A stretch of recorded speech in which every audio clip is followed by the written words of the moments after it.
Hello dear student, स्वागत है आप सभी का शुभम क्लासेस के इस नए वीडियो में। मैं संजीव सर। स्टूडेंट, आज के इस वीडियो में हम कूलाम के नियम के बारे में बात करने वाले हैं कि कूलाम का नियम क्या है। दो स्थिर बिंदु आवेशों के बीच में जो वैद्युत बल कार्य करता है उसी के बारे में जो है कूलाम ने 1785 ईस्वी में एक नियम दिया था, जिसे हम लोग कूलाम के नियम से जानते हैं। ठीक है, ये नियम ठीक उसी तरीके से है जैसे स्टार्टिंग में हमने आपको बताया था कि जहां पर भी मास होगा यानी कि द्रव्यमान होगा वहां पर आपके गुरुत्वाकर्षण बल कार्य करेंगे। तो ठीक उसी तरीके से कहीं पर भी अगर आपके आवेश हैं तो वहां पर क्या होगा, वैद्युत बल कार्य करेगा। ठीक है, इससे पहले की वीडियो की अगर हम बात करें तो इससे पहले की वीडियो में आवेश के बारे में काफी डिटेल में मैंने बात की थी। अगर आप लोगों ने उस वीडियो लेक्चर को नहीं देखा है तो उस वीडियो लेक्चर को पीछे जाकर देख लीजिए। ठीक है, और अच्छे से उसको रिवाइज कर लीजिए। और एक सबसे इंपॉर्टेंट बात स्टूडेंट, देखिए अगर आप हमारे साथ साथ चलेंगे, ठीक है, ये नहीं कि हम तीसरा लेक्चर पढ़ा रहे हैं आप पहला लेक्चर देख रहे हैं।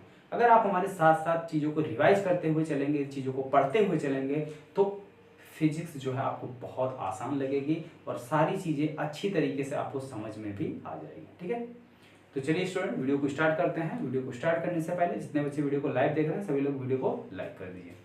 चलिए बात करते हैं कूलाम के नियम की। ठीक है, कूलाम का नियम। तो अगर हम कूलाम के नियम की बात करें तो कूलाम का नियम क्या है? कूलाम का नियम है कि दो स्थिर बिंदु जैसे मान लेते हैं एक चार्ज हमारा ये है और दूसरा चार्ज ये, ठीक है, Q1 Q2, और इनके बीच की जो दूरी है वो कितनी है, स्मॉल है। ठीक है, दो स्थिर बिंदु आवेश, ये स्थिर का मतलब क्या है, यूनिट हम लोग पढ़ रहे हैं स्थिर वैद्युत की। ठीक है, तो यानी आवेश यहाँ पर रुका। पहले चैप्टर और दूसरे चैप्टर में जो भी चीजें आवेश के बारे में हम पढ़ेंगे वो आवेश हमारा क्या है, रुका हुआ है। और तीसरे और चौथे चैप्टर की जब बात करेंगे तो वहां पर आवेश जो है वो गतिमान। हालांकि चौथे चैप्टर का नाम ही है गतिमान आवेश और चुंबकत्व। ठीक है, तो यहां तक बात एकदम समझ में आई। देखिए कूलाम का नियम है, इन्होंने जो अपना नियम दिया था वो 1785 ईस्वी में दिया था। हालांकि हमें डेट से कोई लेना देना नहीं है सन से। ठीक है, आप लोग जानकारी के लिए वैसे याद रखिएगा कि कूलाम के नियम के अनुसार दो स्थिर बिंदु आवेशों के बीच लगने वाला वैद्युत बल, ठीक है, अब जो इन दोनों आवेशों के बीच में वैद्युत बल लग रहा है वो आपके दो टाइप के बल हो सकते हैं, या तो आकर्षण बल हो सकता है या फिर प्रतिकर्षण बल हो सकता है। ठीक है, अब आकर्षण बल कब होगा, प्रतिकर्षण बल कब होगा, ये प्रीवियस लेक्चर में हमने इसके बारे में बात किया था। ठीक है, तो आप समझ रहे हैं ना, अगर दोनों सेम चार्ज होंगे, अगर दोनों पॉजिटिव होंगे या दोनों निगेटिव होंगे तो प्रतिकर्षण बल, एक पॉजिटिव एक निगेटिव तो आकर्षण बल। ठीक है, तो सीधे प्रतिकर्षण और आकर्षण ना करके हम बात कर देते हैं वैद्युत बल की। तो इन दोनों के मध्य लगने वाला वैद्युत बल F दोनों आवेशों के परिमाणों के गुणनफल के अनुक्रमानुपाती होता है। तो इसका परिमाण ये Q1 हो गया और इसका परिमाण क्या हो गया, Q2। तो किसी भी भौतिक राशि का अगर हमें परिमाण लिखना है तो परिमाण लिखने के लिए हम क्या करते हैं, उस भौतिक राशि पर क्या करते हैं, मॉड लगा देते हैं। ठीक, मॉड का मतलब ये होता है कि इसकी एग्जैक्ट वैल्यू, न्यूमेरिकल वैल्यू कितनी है वो मॉड दिखाता है। ठीक है, ये हो गया आपका समीकरण नंबर 2। तथा दोनों स्थिर बिंदु आवेशों के बीच की दूरी के वर्ग के व्युत्क्रमानुपाती होती है। ठीक है, दोनों स्थिर बिंदु आवेशों के बीच की दूरी के वर्ग के व्युत्क्रमानुपाती होती है, F प्रोपोर्शनल 1/r²। ठीक है, ये हो गया समीकरण नंबर 2। ठीक है, अब इसी को स्टेटमेंट यानी कि लैंग्वेज के रूप में लिख लिया जाए, यही जो है क्या है, कूलाम का नियम है। ठीक है, और इसको अभी थोड़ा सा आगे भी सॉल्व करना है, लेकिन स्टेटमेंट सिर्फ इन्हीं दो लाइनों पर डिपेंड है। ठीक है, यही दो लाइन क्या है, कूलाम के नियम का स्टेटमेंट है। तो चलिए इसको लिखा जाए। कूलाम के नियम के अनुसार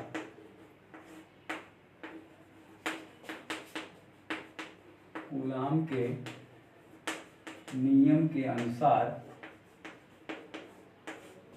दो स्थिर बिंदु आवेशों, दो स्थिर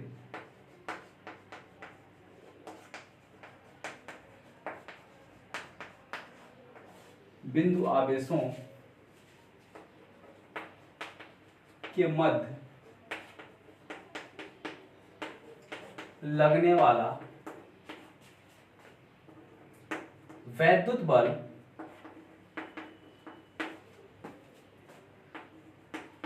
दोनों आवेशों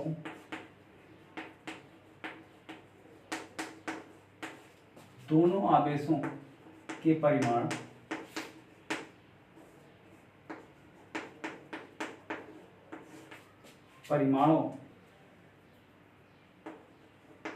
के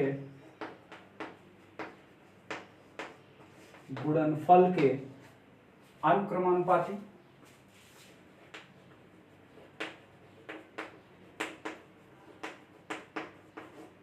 अनुक्रमानुपाती तथा बीच की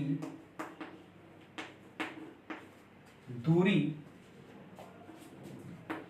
के वर्ग के व्युत्क्रमानुपाती होता है। व्युत्क्रमानुपाती होता है, ठीक है। वही चीज यहाँ पे लिखा हुआ है। व्युत्क्रमानुपाती का मतलब होता है 1/, ठीक है। क्या होता है? 1/, और वर्ग है तो वर्ग, ठीक है। यहां तक बात समझ में आ गई? चलिए अब देखिए समीकरण 1 और 2 को कंबाइन कर दो, ठीक है। तो समीकरण 1 व 2 से क्या मिलेगा? कंबाइन कर दो, F प्रोपोर्शनल Q1 Q2 बटे R²। ये हो गया आपका समीकरण नंबर 3, ठीक। इस प्रोपोर्शनल के चिन्ह को हटाने, ये जो अनुक्रमानुपाती का चिन्ह है, इस चिन्ह को हटाने के लिए हम क्या करते हैं? एक नियतांक लाते हैं k, ठीक है। तो F = k Q1 Q2 Q1 × Q2 बटे R², जहां पे k जो है अनुक्रमानुपाती नियतांक, क्या है? अनुक्रमानुपाती नियतांक है, और इसका मान 1/4 पाई एप्सिलॉन नॉट, ठीक है, होता है। और इसकी जो न्यूमेरिकल वैल्यू होती है वो होती है 9 × 10⁹ 9 × 10⁹, ठीक है, कूलम स्क्वायर बटे न्यूटन मीटर स्क्वायर। ये एप्सिलॉन नॉट का मात्रक होता है। तो सारी चीजें अभी हम निकलवाएंगे। एप्सिलॉन नॉट का मात्रक कैसे निकलेगा, बीमा कैसे निकलेगी, ठीक है, और इसकी वैल्यू कितनी होती है एप्सिलॉन नॉट की एग्जैक्ट। जो अभी भी हमने वैल्यू बताई है वो किसकी होती है? Numerical value 1/4 pi epsilon not की। 1/4 पाई एप्सिलॉन नॉट की वैल्यू कितनी होती है? 9 × 10⁹, ठीक है। लेकिन अगर हमसे केवल और केवल एप्सिलॉन नॉट की वैल्यू पूछे तब कितना होगा, तो अभी उसको लास्ट में कैलकुलेट करवाऊंगा मैं। कभी कभी जो है आपके बोर्ड एग्जाम में जो है 1 नंबर में ये क्वेश्चन पूछा जाता है, और एप्सिलॉन नॉट की बीमा जो है बहुविकल्पीय में पूछी जाती है, और इसका मात्रक भी जो है बहुविकल्पीय में पूछा जाता है। तो काफी ज्यादा इंपॉर्टेंट है एप्सिलॉन नॉट। जहां के एक अनुक्रमानुपाती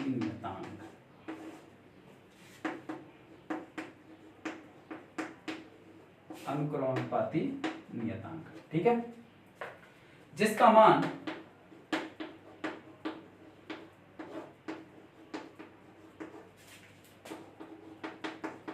1/4 पाई एप्सिलॉन नॉट, या इसकी न्यूमेरिकल वैल्यू कितनी होती है? 9 × 10⁹, ठीक है, 9 × 10⁹ न्यूटन मीटर स्क्वायर बटे कूलम स्क्वायर होता है, ठीक है। तो वैल्यू रख लो F के की। तो F = कितना आ जाएगा? 1/4 pi epsilon not Q1 Q2 बटे R²। यही जो है क्या है? कूलम का नियम, ठीक। यही क्या है? कूलम का नियम, ठीक है। यहाँ पे कहीं कहीं बुक में आपको इस तरीके से भी लिखा मिलेगा, तो कोई दिक्कत वाली बात नहीं, दोनों एक ही चीज है। 1/4 pi epsilon not Q1 Q2 बटे R², ठीक है। तो दोनों एक ही चीज है। मैग्नीट्यूड का मतलब होता है, यानी कि इसका परिमाण, मॉड लग गया है तो मॉड का मतलब होता है परिमाण।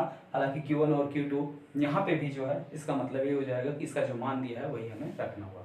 एक और सबसे इंपॉर्टेंट बात, अगर इसकी वैल्यू हम क्या करें?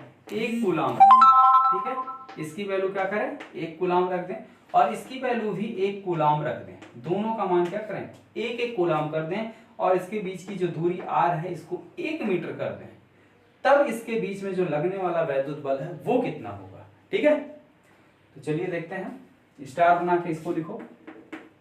यदि Q1 = Q2 = 1 कूलम,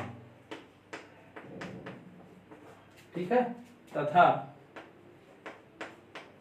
r बराबर 1 मीटर, तब क्या हो जाएगा, तब F इक्वल टू 1/4πε0 का मान कितना है, 9 गुणे 10 घात 9, 9 गुणे 10 की घात 9 गुणे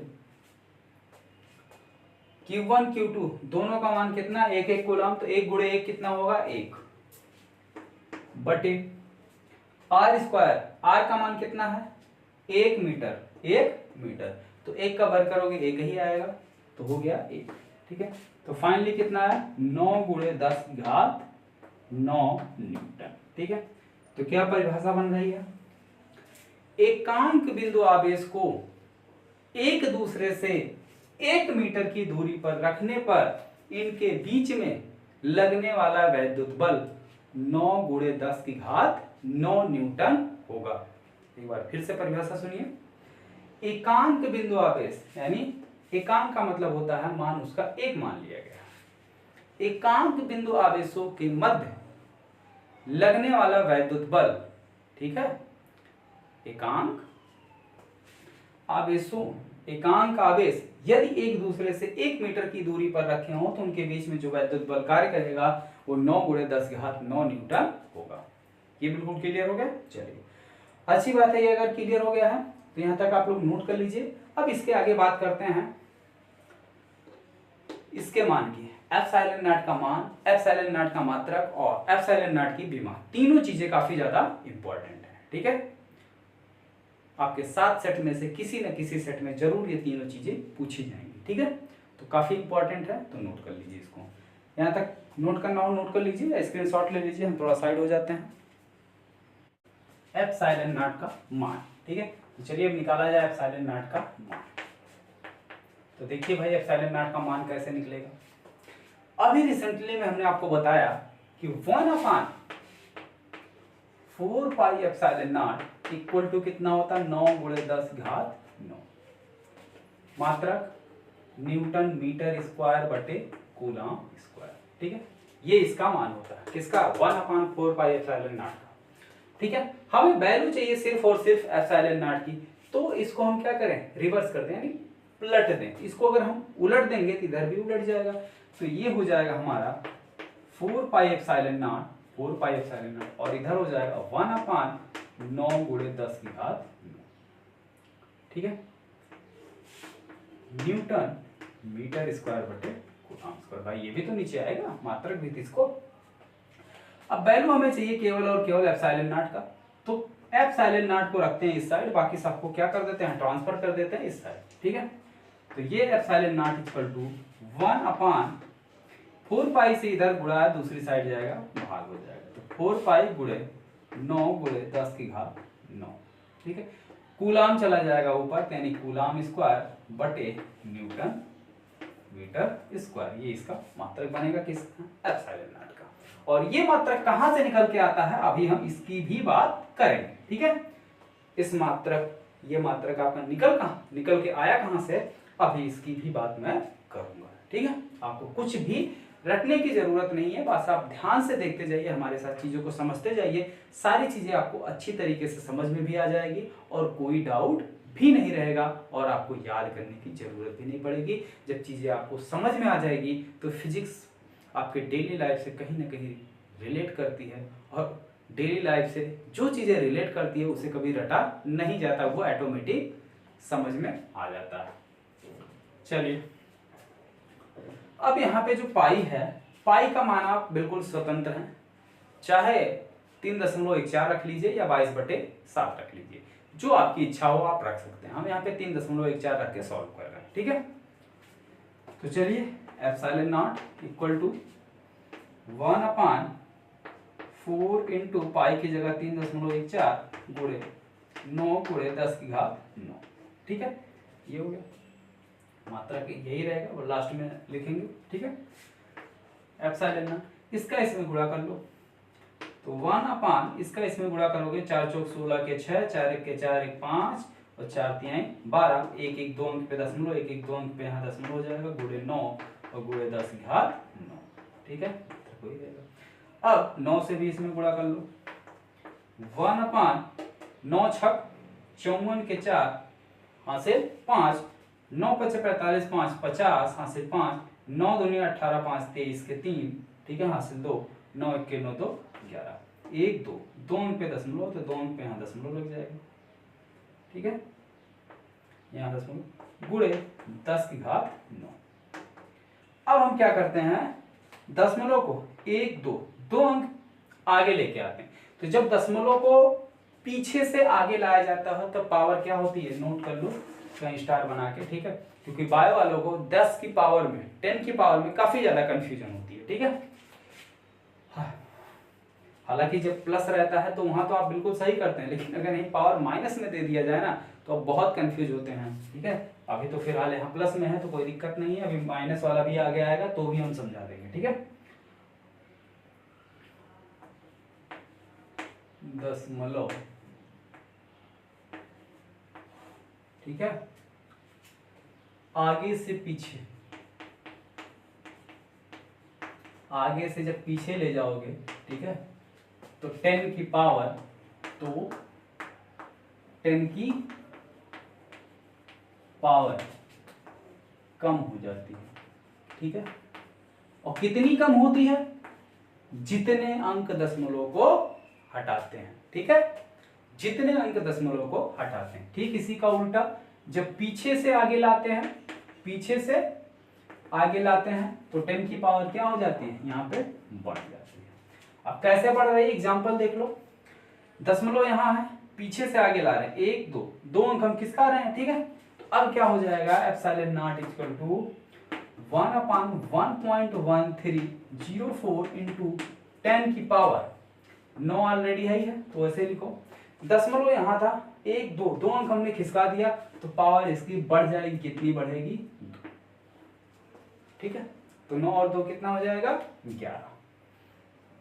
तो एप्सिलॉन नॉट इक्वल टू 1/, दशमलव के बाद 2 अंक तक लेते हैं, बाकी छोड़ दे रहे हैं, तो आ जाएगा 1.13 इंटू 10 की पावर 11, ठीक है, ये चीज आएगा। अब 10 की पावर 11 को आप ऊपर भेज देंगे तो 10 की पावर -11 हो जाएगा। तो 1/1.13 इंटू 10 की पावर -11। अब इसी को सॉल्व कर लेना, यानी एक में 1.13 से भाग करना है। तो एक में आप 1.13 से भाग करेंगे, कितना आएगा मैं आपको बता देता हूं, ठीक है।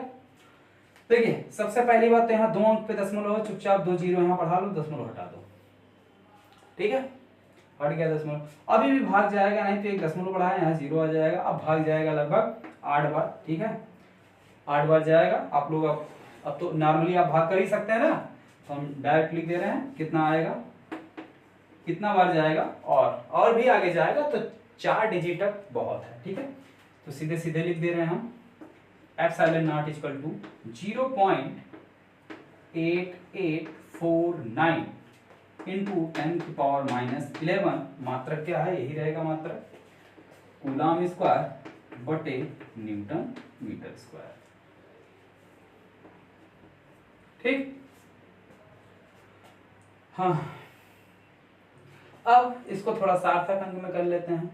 तो अब दशमलव को आगे से 1 अंक पीछे ले जा रहे हैं, क्या कर रहे हैं, दशमलव को आगे से 1 अंक पीछे ले जा रहे हैं। तो जब दशमलव को 1 अंक आगे से पीछे ले जा रहे हैं तो 10 की पावर क्या हो जाएगी, कम हो जाएगी, यानी कि घट जाए।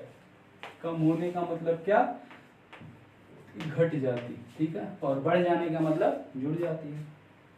तो 1 अंक खिसका रहे हैं तो पावर 1 कम होगी। अब कितने बच्चे क्या करेंगे, अरे सर जी यहाँ 11 है तो 1 कम हो गई तो 10 हो जाएगा ना, लेकिन ऐसे कैसे भाई 10 हो जाएगा, पहले आप पूरा रूल तो देखो, आप पहले पूरा रूल देखो, कम हो जाएगा लेकिन 10 नहीं होगा बल्कि 12 होगा, ठीक है।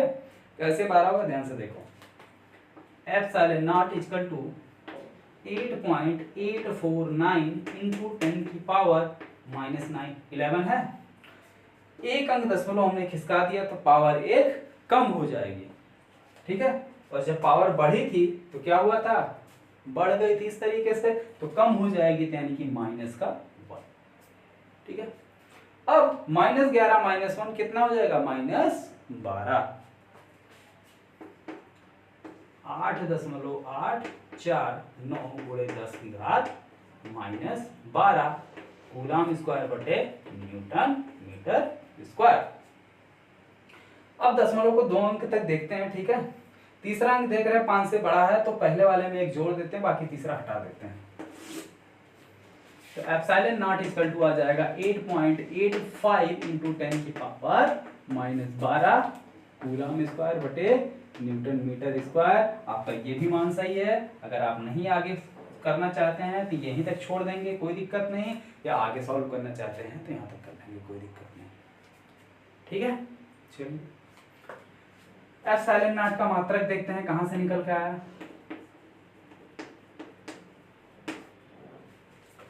F इक्वल टू क्या था formula, 1/4 pi epsilon not Q1 Q2 बटे R स्क्वायर। मात्रक चाहिए एप्सिलॉन नॉट का, इसको लेके आ जाओ इधर, तो इधर आ जाएगा एप्सिलॉन नॉट और इसको भेज दो इधर। 1/4 pi into F into Q1 Q2 बटे R स्क्वायर। इसका मात्रक चाहिए, मतलब इन सब का मात्रक। इसका मात्रक कूलम, इसका मात्रक कूलम, तो कूलम गुणे कूलम क्या हो जाएगा, कूलम स्क्वायर बटे 4 पाई, ये तो न्यूमेरिकल वैल्यू, इसका कोई मात्रक होता नहीं। एफ का मात्रक क्या होता है, न्यूटन। आर स्क्वायर, आर किसका मात्रक है, दूरी, तो आर का मात्रक, दूरी का मात्रक क्या होता है, मीटर, तो मीटर स्क्वायर, तो वही मात्रक बना ना, कूलम स्क्वायर बटे न्यूटन मीटर स्क्वायर, ठीक है। चलिए अब इसकी बीमा देख लेते हैं, एप्सिलॉन नॉट की बीमा। यहां तक सबको समझ में आ गया ना कैलकुलेशन।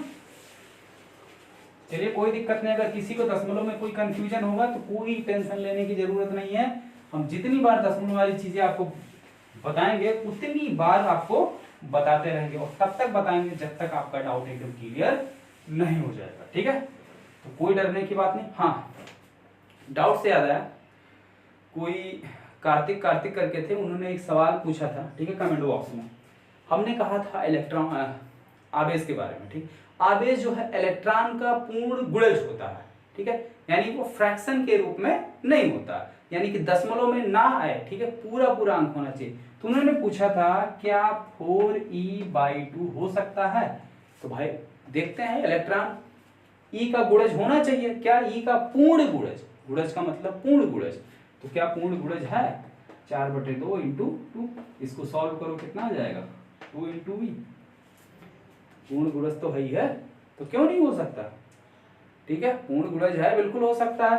अरे भाई 10/2e भी तो हो सकता है, सॉल्व करोगे 5 आ जाएगा। मेरा कहने का मतलब है वैल्यू जो है दशमलव में नहीं आनी चाहिए, मेरा मतलब 3/2 नहीं होना चाहिए, 5/2 नहीं होना चाहिए, ठीक है, या 3/4 नहीं होना चाहिए। इस तरीके की कोई वैल्यू फ्रैक्शन में नहीं होनी चाहिए कि जिसका मान दशमलव में आए, ठीक है, जिसका मान दशमलव में आए, ऐसा कोई वैल्यू नहीं होना चाहिए। अगर दशमलव वाली कोई वैल्यू है तो वो नहीं माना जाएगा, ठीक है। आवेश हमेशा इलेक्ट्रॉनों के पूर्ण गुणज में होता है, और एक कूलम आवेश में कितने इलेक्ट्रॉन होते हैं जरा आप लोग कमेंट बॉक्स में कमेंट करके बताइएगा, क्योंकि जब मैंने आवेश आपको पढ़ाया था आवेश के बारे में, वहां पे मैंने आपको निकाल के बताया था कि ये कूलम आवेश में कितने इलेक्ट्रॉन होते हैं, ठीक है।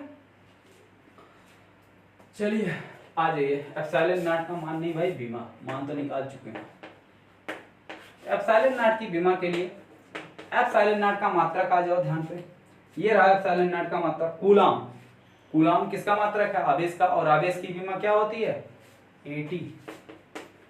तो आवेश की बीमा 80, आवेश का स्क्वायर है, ठीक है, तो स्क्वायर लगा लो सीधे सीधे, या इसी को 2 बार लिखो, चाहे स्क्वायर लगाओ, कोई फर्क नहीं पड़ता। नीचे न्यूटन, न्यूटन किसका मात्रक है, बल, और बल की बीमा mL/10⁻²। आगे मीटर स्क्वायर, मीटर किसका मात्रक है, दूरी, दूरी की बीमा L, और स्क्वायर है तो L स्क्वायर होगा। सबको अरेंज कर लो, m चला जाएगा ऊपर, यहाँ पावर प्लस में, ऊपर जाएगा माइनस में, L एक यहाँ है, 2 यहाँ, 2 1 3, और ये ऊपर जाएगा तो -3, T 2 यहाँ पहले से है, और -2 ऊपर जाएगा, +2 हो जाएगा, तो 2 और 2 मिलके कितने होंगे, 4, और a स्क्वायर, ठीक है। तो ये जो है आपके एप्सिलॉन नॉट की बीमा होगी, ठीक है। तो यहाँ तक स्टूडेंट आप सभी को आया, हाँ बिल्कुल पसीना पसीना हो गया है। वैसे भी एक कहावत आप लोगों ने सुना ही होगा कि जो पानी से नहाता है वो लिबास बदलता है, और जो पसीने से नहाता है वो आगे समझदार हो, कहने की जरूरत नहीं है, ठीक है। तो ये मत सोचो गर्मी बहुत हो रही है तो बाद में पढ़ लेंगे या वैसे से। पढ़ने के वक्त पढ़ो, चाहे गर्मी हो या कुछ भी हो, गर्मी जाड़ा बरसात कुछ भी हो, आप अपने काम को करते रहिए, आप अपने काम से मत भागिए, ठीक है। ओके स्टूडेंट, हाँ तो यहाँ तक सभी को अच्छे तरीके से समझ में आ गया। अगर कोई डाउट हो तो आप नीचे कमेंट बॉक्स में कमेंट करके पूछ सकते हैं, ठीक है। तो मिलते हैं फिर नेक्स्ट वीडियो में, और साथ ही साथ कमेंट करके ये भी बताइएगा कि ये वीडियो सेशन आप सभी को कैसा लगा। वीडियो पसंद आया तो वीडियो को लाइक कीजिए और शेयर कीजिए, और अगर अभी तक आपने चैनल को सब्सक्राइब नहीं किया हो तो चैनल को सब्सक्राइब करके बेल आइकन का बटन भी प्रेस कर लीजिए, जिससे हमारी आने वाली हर एक नई वीडियो का नोटिफिकेशन आपको मिलता रहे। और अगर आपने शुभम क्लासेस का ऐप डाउनलोड नहीं किया है तो प्ले स्टोर में जाकर शुभम क्लासेस का ऐप डाउनलोड कर लीजिए और उसको लॉगिन कर लीजिए, ठीक है। और हो सके तो आप लोग टॉप 100 बैच ज्वाइन कर लीजिए। उसमें क्या है कि ये सारी चीज़ें आपको पीडीएफ रूप में यानी कि नोट्स के रूप में मिल जाएंगी, साथ साथ प्रैक्टिस सेट, ठीक है, क्वेश्चन पेपर और बहुत सारी चीज़ें, अनसॉल्व पेपर, ठीक है, वहाँ पे आपको अनसॉल्व पेपर भी मिल जाएगा। तो कई सारी चीज़ें ऐसी हैं जो आपको टॉप 100 बैच में मिल जाएगा। और अगर आप नहीं भी ज्वाइन करना चाहते तो कोई दिक्कत नहीं, वीडियो लेक्चर आपको फ्री में मिलता रहेगा, ठीक है। तो मिलते हैं फिर नेक्स्ट वीडियो लेक्चर में।